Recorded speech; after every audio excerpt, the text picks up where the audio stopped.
Halo teman-teman, selamat datang kembali di kelas Project 1 bersama saya. Kali ini kita akan sama-sama belajar tentang perancangan website yang menggunakan studi kasus sistem informasi aset sekolah. Nah, sebelum kita membuat web sederhana tentang sistem informasi sekolah, perlu kita melakukan perancangan. Kita akan belajar bagaimana cara membuat ERD, konteks diagram, sitemap, dan lain sebagainya. Nah, materi kali ini berguna ketika nanti teman-teman menulis penelitian ataupun tugas akhir. Yang pertama, kita akan belajar tentang analisa kebutuhan. Tapi sebelum kita ke analisa kebutuhan, saya akan menjelaskan juga terlebih dahulu pengertian atau teori tentang metode waterfall. Yang pertama, ada yang namanya analisis, atau bisa teman-teman lihat di sini, recruitment analysis. Analisis yang dimaksud di sini adalah tahap pengumpulan data. Kemudian yang berikut adalah desain. Desain berhubungan dengan bagaimana teman-teman melakukan desain atau biasa disebut dengan tahap pembuatan struktur data, yang dimana di dalamnya terdapat ERD, DFD, sitemap, dan lain sebagainya. Dan juga tahap desain tampilan antarmuka atau sketsa tampilan aplikasi. Kemudian yang berikut adalah pengkodean atau tahap pembuatan aplikasi. Yang keempat adalah uji coba atau tahap uji coba. Kemudian yang kelima adalah pemeliharaan. Di sini adalah tahap pemeliharaan aplikasi tersebut. Kemudian kita lanjut ke tahap yang berikut adalah kita akan belajar tentang analisa kebutuhan. Nah, kalau bicara tentang aset sekolah, yang pasti dan yang sederhana tentu terdapat di sini saya siapkan ada barang, ada ruangan, gedung, dan juga salah satu kebutuhan lainnya yaitu pengguna yang nantinya mengoperasikan dan mengelola aplikasi sistem informasi aset sekolah tersebut. Kemudian yang berikut adalah desain. Di sini ada ERD atau biasa disebut dengan Entity Relationship Diagram. Adalah suatu bentuk diagram yang menjelaskan hubungan antara objek-objek yang saling berelasi. Kemudian relasi, di mana relasi antar tabel terdiri dari beberapa bagian, yaitu M2M atau biasa disebut dengan many to many. Kemudian M dan satu biasa disebut dengan many to one. Ini adalah beberapa contoh. Yang kotak seperti ini adalah tabel, kemudian yang ini adalah relasi seperti wajah atau layang-layang. Kemudian yang seperti ini adalah atribut. Kemudian kita langsung saja kita masuk kepada ERD. Teman-teman bisa melihat di sini terdapat 4 tabel. Yang pertama adalah barang, kemudian ruangan, gedung, dan ada satu lagi pengguna. Nah, pada ERD kali ini 3 tabel akan saling berelasi, yaitu barang, ruangan, dan gedung. Kemudian kita akan belajar bagaimana apa yang dimaksud dengan relasi yang tadi sebelumnya sudah saya jelaskan.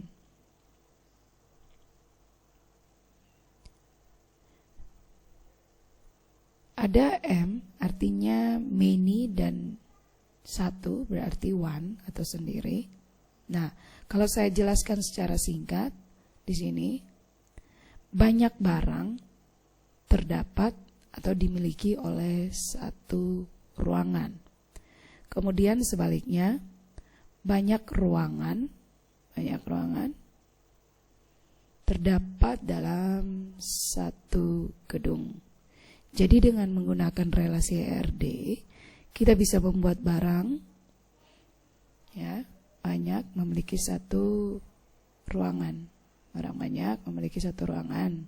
Sebaliknya banyak ruangan memiliki satu gedung. Nah, pada barang sendiri terdapat beberapa atribut. Ini ya, teman-teman bisa lihat. Ada ID barang yang merupakan, ini adalah primary key. Kemudian adalah kode barang, ada atribut nama barang, tahun pengadaan, kondisi, jumlah, dan ID ruangan. Seperti itu. Kemudian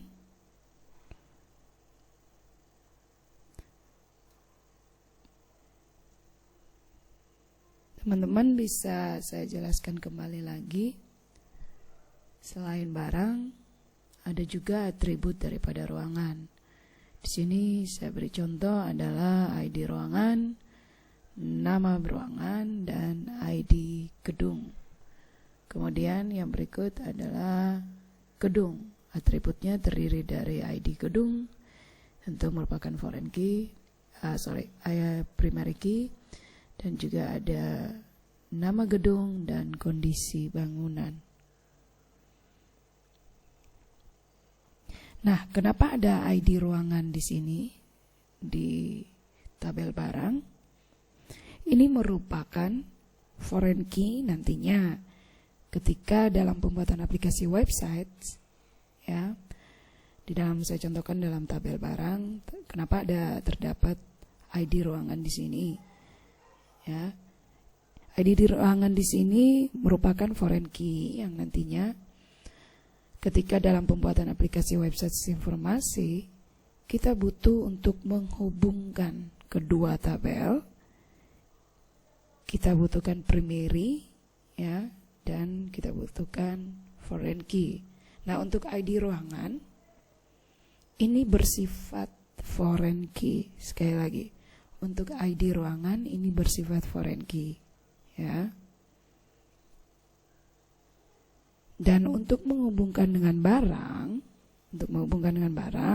kita perlu menambahkan ID ruangan sebagai foreign key pada tabel barang. Oke. Dan seterusnya. Kemudian kita bisa lihat begitu juga dengan tabel ruangan, terdiri dari atribut yang sudah tadi saya jelaskan, dan juga gedung terdiri dari atribut di sini yang teman-teman bisa lihat. Nah, sebelum kita lanjutkan ke kamus data, sebenarnya ini merupakan ERD yang sangat sederhana sekali ya, adik-adik.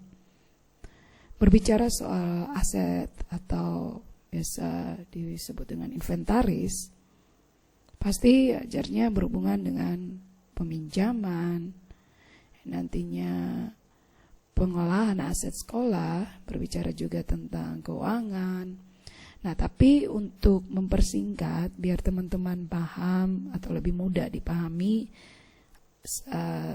alurnya, kali ini kita membuat ERD yang sederhana.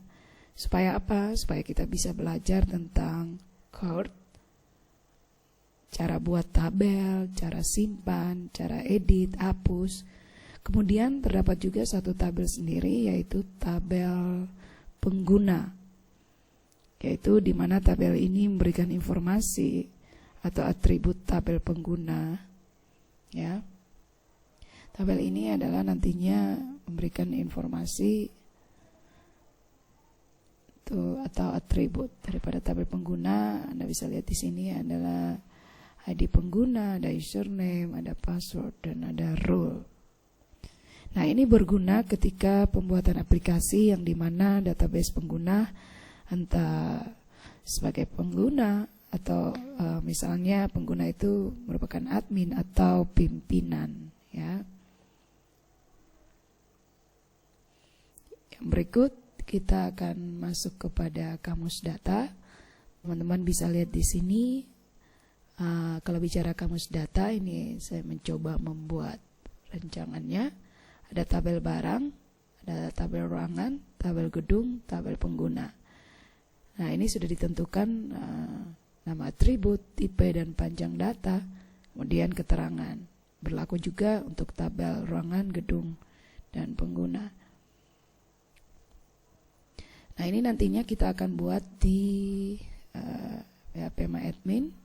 Teman-teman bisa menginstal seperti yang sudah saya sampaikan di pertemuan sebelumnya, untuk teman-teman menyiapkan dalam kita merancang sebuah database sederhana kita. Oke, kita lanjut. Ini masih teori. Yang berikut adalah sitemap. Nah, ini adalah tampilan web kita yang nantinya perancangannya seperti ini. Sistem informasi aset sekolah, pertama-tama login, bisa pimpinan dan juga admin. Kemudian pimpinan lihat laporan aset sekolah, sedangkan admin dia melakukan kelola data master yang terdiri dari lihat, edit, hapus, tambah barang, lihat, edit, hapus, tambah ruangan, lihat, edit, hapus, tambah gedung, dan juga admin akan melakukan lihat dan cetak laporan. Sekali lagi, pimpinan tentunya dia melihat laporan aset sekolah. Ini adalah perancangan sitemap yang nantinya web kita. Kemudian yang berikut adalah diagram konteks. Di sini ada dua entitas, yaitu admin dan pimpinan. Nah, di sini yang melakukan input data oleh admin adalah di dalam sistem adalah data barang, data ruangan, data gedung, dan data pengguna. Kemudian akan diproses dan laporannya akan diberikan kepada pimpinan, dan kemudian informasi yang sudah ada itu akan diberikan lagi kepada admin. Informasi barang, informasi ruangan, informasi gedung pengguna, dan informasi laporan aset. Ya, mungkin sampai di sini saja untuk pertemuan kita kali ini. Semoga dapat membantu untuk materi dalam pemahaman kita di kuliah kita project ini, dan khususnya untuk perancangannya. Oke, sampai ketemu lagi di video kita selanjutnya. Tuhan berkati.